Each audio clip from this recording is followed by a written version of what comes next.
Hello everybody in YouTube land. So today I wanted to talk about the pyramids outside of Egypt. And now what I'm talking about in this video are true pyramids. So I'm not going to deal with step pyramids. So step pyramids you might know of if in South America, which were used for ritual sacrifice, ritual human sacrifice even, and for other religious events. There's nothing mysterious about them. We know that the tools that were available when they were built, or when they were said to be built, they could easily have made them. They were quite marvellous structures that, you know, that weren't simple by any stretch of the imagination, but they certainly could have been built using the tools available at the time. So I'm not talking about them. I'm going to talk about what they call the true pyramids, or some people call them the Egyptian pyramids, or Egyptian style pyramids. And I'm going to talk about the ones that exist outside of Egypt. So if you're like a lot of people, you might think that Egyptian pyramids only exist in Egypt and they were used as tombs for their pharaohs. That's probably what you were taught in school. And it's completely and utterly false. So firstly, we know that the number of pyramids does not match the number of pharaohs. In fact, there's a lot more pharaohs than there were pyramids. And it's not just like, oh, they forgot to build pyramids for them. Whoops, or they didn't get around to doing it because they were only around for a few years, or they decided not to build one. No, we've actually got a number of pyramids that aren't attached to pharaohs, and it's not because they were robbed. They just never had mummies in there, never had burial chambers.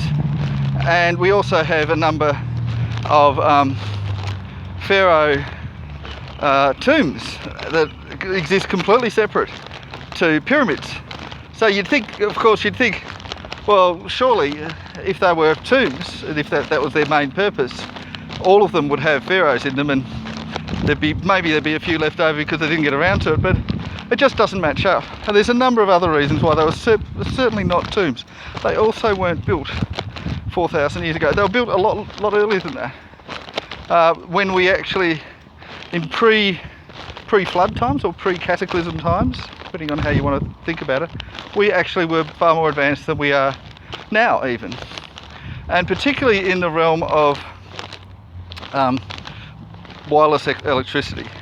Now, what we know of wireless electricity is thanks to an inventor called Nikola Tesla. You may know of Tesla, we've got these cars, Elon Musk is really pushing him. Known as a genius, and what he did was in about 1890 he invented wireless electricity. And we didn't even have really any kind of electricity much at the time.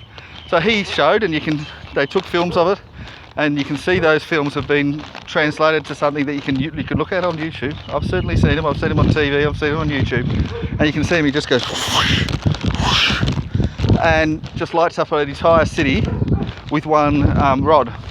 Just like, you know, all the lampposts, everything could light up an entire city virtually for free.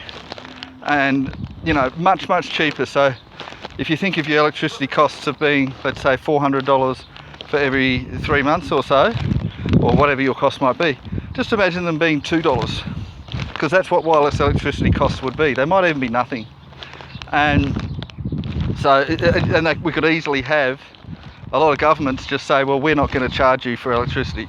And that's what they could do if we had wireless electricity. So that's one advantage, is that it would be absolutely free. And the other advantage is that we could do a lot more with it. So one thing is that we could use that electricity to fly, literally to fly, like with the jetpacks, only a lot safer. So you might have to sit down in a chair to use it, and there'd have to be an invention associated with it. But we could literally fly with these things. Not only could we fly, we could lift things up that are so heavy that there's no way we could lift them up by hand pretty easily. Another thing, we could cut things absolutely precisely, the precision of a laser, and of course we could shoot things through our hand. Now guess what?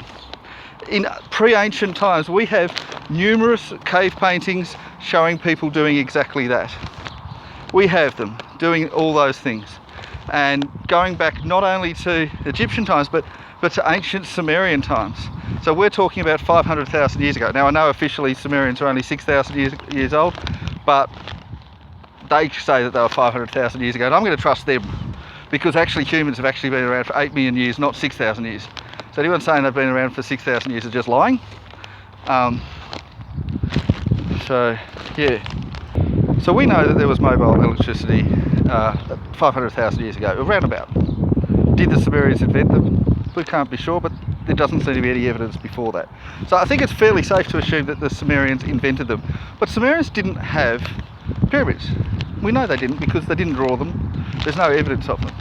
So what they must have had was a simpler device to generate the mobile electricity, and perhaps a bit similar to what we have today, which are things like mobile phone towers or Wi-Fi towers and things like that. They would have had something similar to that, much simpler to create, much more powerful than a pyramid, and really easy to destroy. You know, a bit of a strong wind destroys a mobile phone power. There's no way it could survive a cataclysm.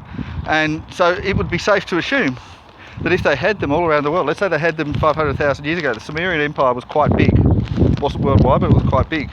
Around most of it is North Africa, would have been destroyed. Whenever they had the next cataclysm after that, and then perhaps they built them up again, and then were destroyed, and built them up and destroyed. Now the Atlanteans only came around 128,000 years ago, so we know that because we have dated the fossils around the Richat structure, which we know is Atlantis. That's in Mauritania, and so 128,000 years ago, and then they disappeared about 12,000 years ago, which coincides with the last cataclysm known as the Great Flood, or Great Deluge if you prefer. And so somewhere between that time, this Atlantean Empire, so we already had mobile electricity before that, but they invented a more robust one that would survive things like the Great Flood and survive cataclysms.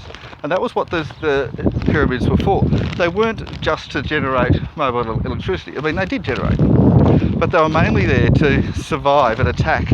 So not just a natural attack by an earthquake or a flood or whatever, but also from warfare. Now, you can just imagine what kind of electrical weapons they might have had.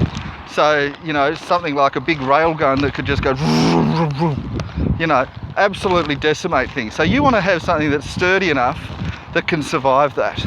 So whatever weapons they had, you could expect that they were probably electrical, and they would have just been blowing people up really easily, which is why mobile electricity is banned, by the way. So easy to do so much destruction. So just imagine that if in a time of war you would gather around your pyramid, you'd probably be flying around it because it's pretty easy to fly when you've got mobile electricity, and you would be shooting whatever you're shooting at the other people. And we can assume that they had guns. No, not with gunpowder, no evidence that gunpowder existed then, but with electricity, with mobile electricity, there is definitely evidence that mobile electricity existed back then. So I'm talking about 105,000 years ago. So they would have had wars, and we know that one of the wars was between the three types of humans. So those being Homo sapiens, Neanderthals and Denisovans. We know that Denisovans were killed first, and then Homo sapiens defeated the Neanderthals. We also know from religious texts that Denisovans almost certainly allied with the Homo sapiens against the Neanderthals, which is probably how the Homo sapiens won. And Denisovans, for people not aware, are gigantic humans. They're between 2.5 and 6 metres tall. So they're very big, very big.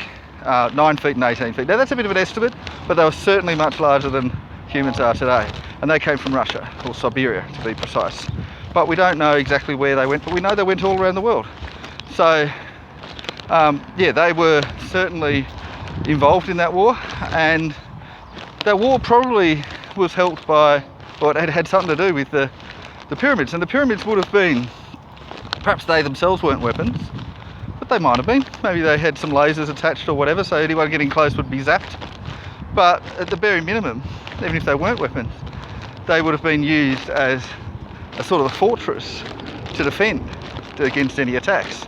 But of course the other aim of them was that after a cataclysm came, instead of having to remember and maybe take 10,000 years to figure out mobile electricity again, that you could just start with the pyramids and then you don't have to go around remembering, because the pyramids were designed to be easy to use. So they're already set up. So you don't have to figure out the technology to build mobile electricity towers, but you've already got one there. And of course the pyramids were very hard to build.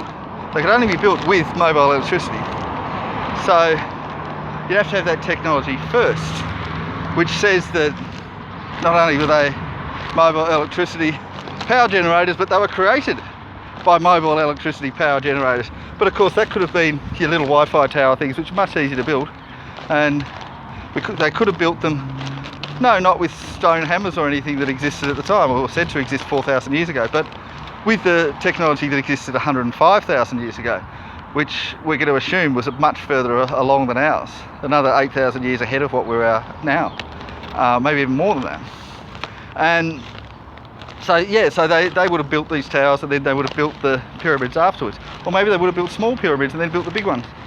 Now, why is it that we have these little ones around the world? And the answer is fairly obvious. It's that a lot of them were mimics. So in other words, they weren't functional. So the small things that were just sort of designed to look like they were pyramids when they weren't actually pyramids. And I mean, not in a functional sense. So in other words, they weren't power generators. There's nothing inside them. They're just triangles. We've got some in Kenya, there's some in Sudan, and they're in other parts of the world. And I think that the main aim for them was, in the event of an attacker, they would say, oh, that's a pyramid, we better not attack, that's too hard to take. And that would have been the main aim for them. But then we get to the one in the Grand Canyon, and my theory for the one in the Grand Canyon, and certainly weren't anybody living in North America 105,000 years ago, is that was a tourist destination. That people went there and went, well, let's visit this great crater, and we want to be able to fly around and have a bit of fun. So you might go there and you might say, hey, hello tourist operator, here's 100 gold coins, give us some rocket boots, we can fly around, and give the kids some of these stunners, because you wouldn't want to trust kids with something that could kill someone, so you give them little stunners on the end of their fingers so they can zap each other, give each other a little tickle. And you'd have the kids flying around the Grand Canyon. Can you imagine how much fun that would be? So, and that would be powered by the pyramid in the Grand Canyon. And it'd be a tourist spot. So there's no bones in there, probably because they didn't stay for very long. They probably only stayed for a couple of days, had their little fun flying around the Grand Canyon, then went back home. And you can just imagine that sort of thing probably was set up in different parts of the world. Why'd they bother with a pyramid there rather than a big tower, sort of mobile electricity tower?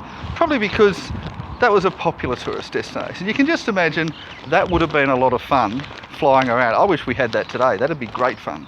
And you could safely fly around there. You could let 10-year-old kids fly around there. And if we had mobile electricity, at least, I mean, technically we've got it now, but we've banned it. But if we had it, we could do that today. We could have people flying around on little rocket boots and zapping each other. And that'd be a lot of fun, you know. And so I can imagine that would be a great use of mobile electricity. And perhaps they didn't want that to be destroyed by a natural disaster, so they built a pyramid. Now, then we've got the ones that were underwater. Now, my first thought, you know, there's one in Japan, there's at least a couple in Japan, and there's one in apparently below the Bermuda Triangle. Now, my first thought is that they were probably above ground at some point, and just when the sea level changed, they sunk. I can't really see any advantage to them being below ground. Why do you want to have electricity in the water? Unless you're going to like fry the whole ocean. It just seems a bit too dangerous and a bit silly. So I don't believe that they were meant to be undersea. I think they were meant to be above ground, and therefore that there were meant to be pyramids in Japan. And we know Japan did have people in it 100,000 years ago. In fact, they had them at least 1 million years ago. So certainly that was inhabited. As for Bermuda, probably not. But then again, the Bermuda Triangle certainly existed in ancient times, and as a place which was a wormhole of sorts. So perhaps that was a way to help to navigate it through the wormhole. Not causing the wormhole, but perhaps to try to help ships come back, or whatever vehicles they had to come back. And perhaps it's deactivated now, maybe we should activate it again. Maybe it'd help people to work out how to come back. So there's a lot of things to digest there. Oh, and also, of course, I expect that there were pyramids in Atlantis. I think they were probably more impressive than the ones in Egypt, but they were probably destroyed in the cataclysms when meteors hit them directly, which destroyed Atlantis and would have destroyed the pyramids as well. However, it's possible that there are some buried underneath. I don't know if there are or not, but it's possible. They might have just been completely destroyed, because meteors would destroy a pyramid, absolutely, would destroy the Great Pyramid, but with a direct hit at least. But they would survive just a flood. Absolutely they would, and they did survive them. They've been around for 100,000 years, which is probably about 4 or 5 floods worth, 4 or 5 cataclysms. So we know that they're powerful, they can survive a lot of stuff. Anyway, that's it for me, so bye bye.